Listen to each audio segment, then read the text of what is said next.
Sasa kwa nyuma marehemu Bernard Membe alikuwa amefungua shauri dhidi ya Steven Msiba na kampuni zake za uchapaji. Ndio. Ambayo lengo la shauri hilo lilikuwa ni kuomba fidia ya bilioni 500 kwa kile alichokibainisha kwamba ni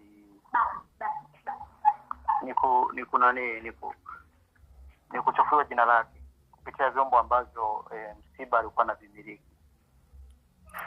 Kwa hiyo kesi ilienda Mahakama Kuu na Sijara ya Dar es Salaam. Hukumu ikatoka ikampa ushindi bwana Bernard Membe.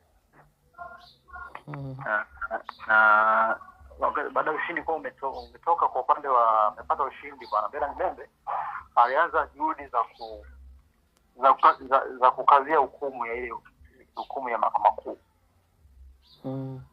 Zile juhudi wana Msiba akawa amejaribu kwa njia moja au nyingine kuweka zuio Mahakama ya Rufaa, na akawa amefanikiwa kuweka zuio ili utekelezaji wa hiyo hukumu usiendelee, kwa sababu utekelezaji ulikuwa umelenga mali binafsi za bwana Msiba ziweze kuchukuliwa ili kulipa hilo deni ambalo mahakama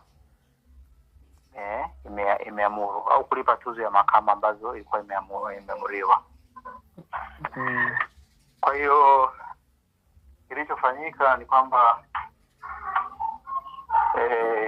mahakama ikawa imetoa zuio kwamba utekelezaji usiendelee, usubiri hiyo rufaa ambayo ilikuwa imekatwa mahakamani.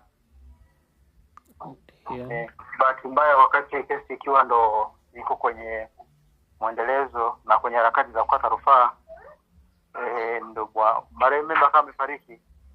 Ni bahati mbaya akawa amefariki, na baada ya kufariki utaratibu kama ambavyo sheria inaelekeza, basi utaratibu ukafanyika na mke wake Doris Membe akawa ameteuliwa kuweza kushika nafasi ya mume wake, yani kwa maana kwamba yani kumwakilisha mume wake badala yani yeye kumwakilisha mume wake ambaye sasa ni marehemu, kama msimamizi wa mirathi ambaye alikuwa amechaguliwa na familia. Kwa hiyo hata nyaraka za mahakama sasa zitaanza kusoma jina la Doris badala ya jina la Membe, na ndio maana pengine inawezekana watu ambao hawezi kufahamu wanaweza kuona jina la Doris hiyo wakawa wanajiuliza kwamba ni kitu gani, lakini ilikuwa ni kutokana na mabadiliko yaliyojitokeza baada ya Mheshimiwa Membe kuwa amefariki. Basi kabili jina la Doris ndio liwekwe pale ili kuonyesha uhalisia wa kesi inayoendelea mahakamani. Kwa hiyo kesi Mahakama ya Rufaa imeendeshwa na kila upande ulikuwa una hoja nyingi tu za msingi, na Msiba alikuwa na hoja zaidi ya 15 ambazo alikuwa ameenda nazo pale kupinga uamuzi huo wa Mahakama Kuu kwamba haukuwa halali katika kuweza kumpatia hiyo ushindi ambao alimpatia bwana Mheshimiwa Membe. Sasa kwenye hizo hoja kati ya 15 karibia au pungufu ya hizo, Mahakama ya Rufaa iliamua kwenda na hoja moja tu kati ya zile, na hoja ambayo mahakama ilienda nayo ya kisheria ambayo ilikuwa ni miongoni mwa hoja ambazo ziliwasilishwa na bwana Msiba, ilikuwa ni utaratibu ambao kwa njia moja au nyingine ulitumiwa na mahakama katika kuweza kufikia maamuzi yake, hasa katika swala zima la mashahidi kuwapa na kutoa ushahidi ambao ulitolewa mbele ya mahakama. Mahakama iliweza kugundua kwamba mashahidi karibu wote ambao walitoa ushahidi katika kesi hiyo, basi utaratibu ambao sheria imebainisha, tunazo sheria mbalimbali ambazo zinahusiana na mambo ya ushahidi. Ipo sheria ya viapo, ipo sheria ya maazimio, ipo sheria ya mwenendo wa makosa ya madai au sheria ya mwenendo wa madai. Ndio hizo ni sheria karibu 3 ambazo zote zinaelekeza na zinaeleza namna ambavyo inabidi shahidi anapokuwa anatoa ushahidi inabidi afanye. Kwa hiyo ukiangalia kijumla ni kwamba shauri jinsi lilivyoamliwa lilikuwa ni kwenye upande huo, kwamba utaratibu uliotumika katika swala zima la mashahidi kutoa ushahidi, bado mahakama ikuweza kuzingatia swala zima la viapo. Kiapo ni kitu muhimu sana, kwa sababu mtu anapojitambulisha kwamba yeye ni Mkristo, labda ni mtu mzima, ni mwenye akili timamu, lazima pia aeleze kwamba yeye ni dini gani, na anapoeleza dini gani, kama ni Mkristo basi atapewa Biblia pale pale mahakamani ataapa. Kama ni Muislamu basi atapewa Qur'ani ataweza kuapa. Hicho kitu kwa mujibu wa mahakama ya rufaa akiweza kufanyika. Na hivyo ikafanya sasa ushahidi huo ambao ulikuwa umetolewa na mashahidi karibia wote wa Membe, japo baadhi yao walikuwa wametoa, lakini wakaribia wengi wa Membe ambao walikuwa wako kwenye ushahidi, ikaonekana kwamba ushahidi wao ulikuwa ni batili.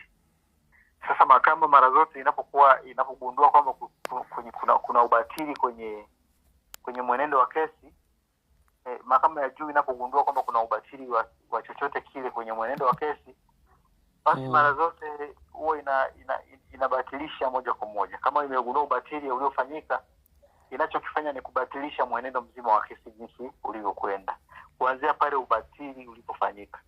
Na ndio kimefanyika kwenye mahakama kwenye kesi hii, kwamba mahakama ilichokifanya ilikuwa ni kubatilisha mwenendo kuanzia pale ambapo inaonekana kwamba makosa yalifanyika. Sasa ukiangalia makosa yaliyofanyika na ni kwamba wale mashahidi karibia wote ambao walikuwa ni muhimu kwa jinsi kesi ilivyoenda, mashahidi wote ambao ndio tuseme ndio walikuwa wametoa ushahidi wenye kudhibitisha kile ambacho mheshimiwa Membe alikuwa anakidai. Ina maana karibia ushahidi wao wote mahakama imeukuta kwamba ni ushahidi ambao una changamoto kutokana na hiyo ambavyo nimekuambia kwamba swala zima la viapo na vitu vingine. Kwa hiyo ina maana unapokuwa umeondoa ushahidi wao hao ambao unaonekana kwamba una changamoto ya kushindwa kuapa, basi ina maana hata hiyo kesi ya msingi ambayo madai ambayo yalikuwa yanadaiwa na mheshimiwa Membe yanakuwa yamekosa miguu ya kusimama, kwa maana kwamba yani ni kesi inakuwa imebaki bila kuwa na udhibitisho wa uwepo wa mashahidi ambao ni wa muhimu sana. Kwa hiyo mahakama imeamuru kwamba ni kesi, ikiwezekana kesi ianze upya mbele ya jaji mwingine tofauti na ile ya awali ambayo iliamua, na pengine kwa kuzingatia hayo ambayo yameamliwa. Kwa hiyo huo ndo uhalisia wa hukumu na kilichojiri. Kwa hiyo kwa sasa tunaweza kusema kwamba mahakama imetupilia mbali.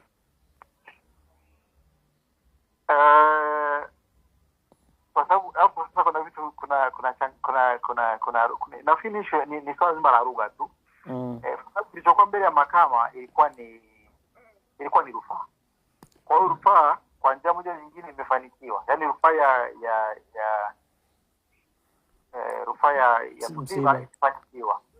Yaani kwa maana kwamba Msiba ameshinda kwa lugha kwa hoja alizoziwasilisha pale mahakamani. Lakini tunaweza tukasema kwa lugha nyingine ni kwamba kitendo cha hukumu iliyokuwepo kutenguliwa, unaweza ukasema hivyo tu. Nafikiri ni sawa kusema kwamba sasa madai ya bwana Membe alikuwa mahakamani ni kama vile yametupiliwa mbali kwa sababu hayapo tena.